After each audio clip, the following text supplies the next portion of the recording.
लोक कला केंद्र के प्रस्तुति।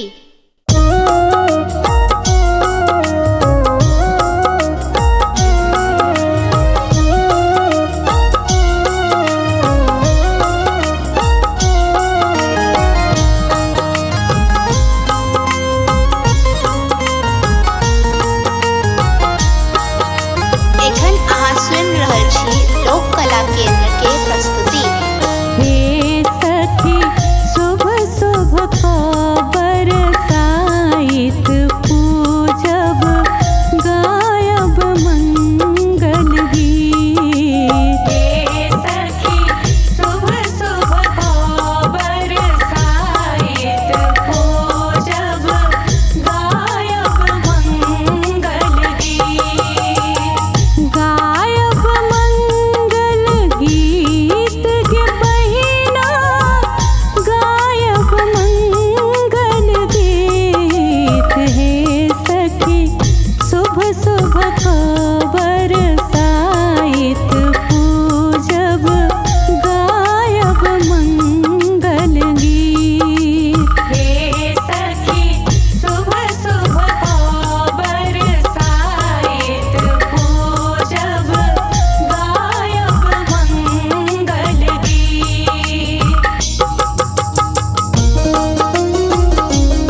सुन रहल छी लोक कला केंद्र के प्रस्तुति। पहले पहले हम बरसाइत करबै, हाँ पहले पहले हम बरसाइत करबै, करबै हम सलहो सिंगार गे सखिया पहिरब नौला खाहार, गे सखिया पहिरब नौला खाहार।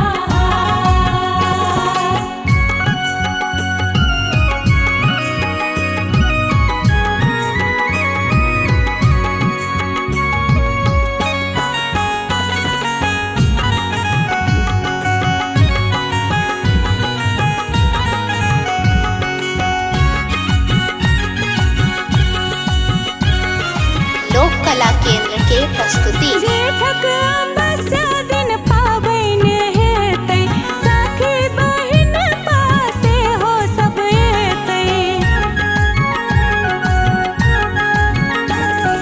जेठक अमावस्या दिन पाबैन हेतै, सखी बहिन पासे हो सब एतै। सबटा ओरियान का सासुर सा सासुजी, हाँ सबटा ओरियान का सासुर सा सासुजी हमरा पठाथिन भार के सखिया पहिरब नौला खाहार, के सखिया पहिरब नौला खाहार।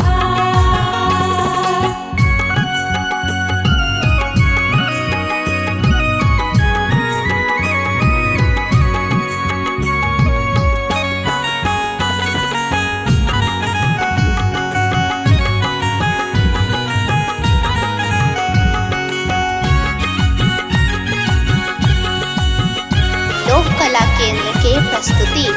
मोरक गाछ तर सबकी ओजेबै, पूजन अर्चन मन सा करबै। मोरक गाछ तर सबकी ओजेबै, पूजन अर्चन मन सा करबै। परिक्रमा करबै, बियन हम हकबै।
के संग अपन मिथिला गाम में। हम रहब पिया के संगे अपन मिथिला धाम में।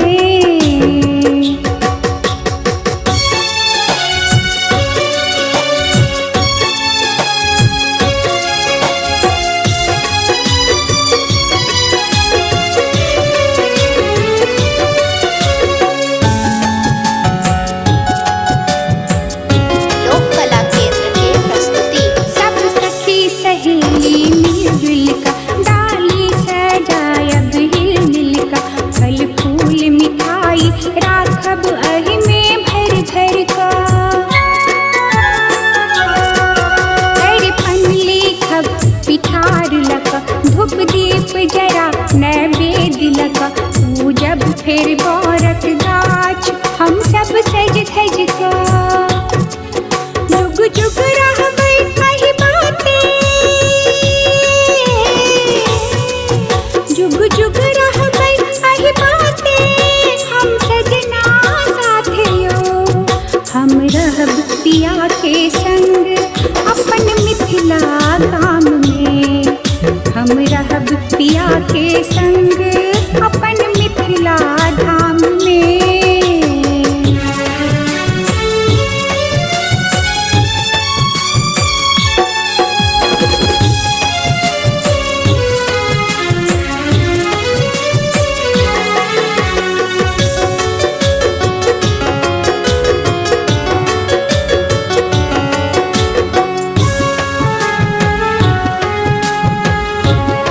लोक कला केंद्र के प्रस्तुति। पावन में कथा कहाबै छै सावित्री के हराबै छै। अपन सतीत्व सँ पति के प्राण बचाबै छै। बर गाछ में बेर लगाबै छै सब बियन से हो डोलाबै छै। भावना के लिखल कविता सबके सुनाबै छै। रहे अचल सुहाग सबके, रहे अचल सुहाग सबके पूरे मानत आसियो। हम रहब पिया के संग अपन मिथिला गाम में। हम रहब पिया के संग अपन मिथिला गाम में। एलै पावन बरसाइतक, एलै पावन बरसाइतक हम जेबै गामियो। हम रहब कोना ई शहर में छोड़ि मिथिला धाम यो। हम रहब कोना ई शहर में छोड़ि मिथिला धाम यो।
प्रस्तुति। बरसाए तक ले पाबन चलू हे सखी गामे में पूजबे।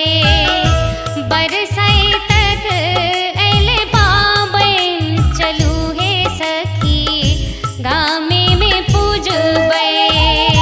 गामे में पूजबे, गामे में पूजबे, गामे में पूजबे, गामे में पूजबे। सब मिल गीतो गेबै चलू हे सखी गामे में पूजबे। बरसाए तक ले पाबन चलू हे सखी गामे में पूजबे।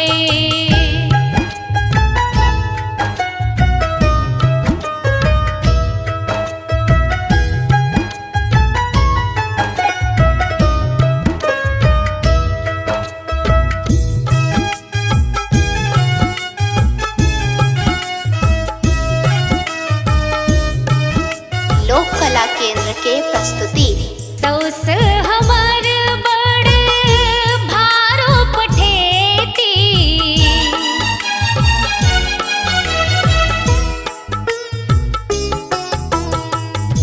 सौस हमर बड़ भारो पठेती। बासक बियन से हो देती।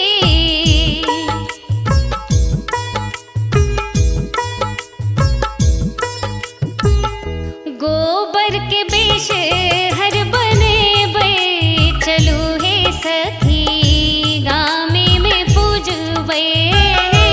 बरसाए तक ले पाबन चलू हे सखी गामे में पूजबे।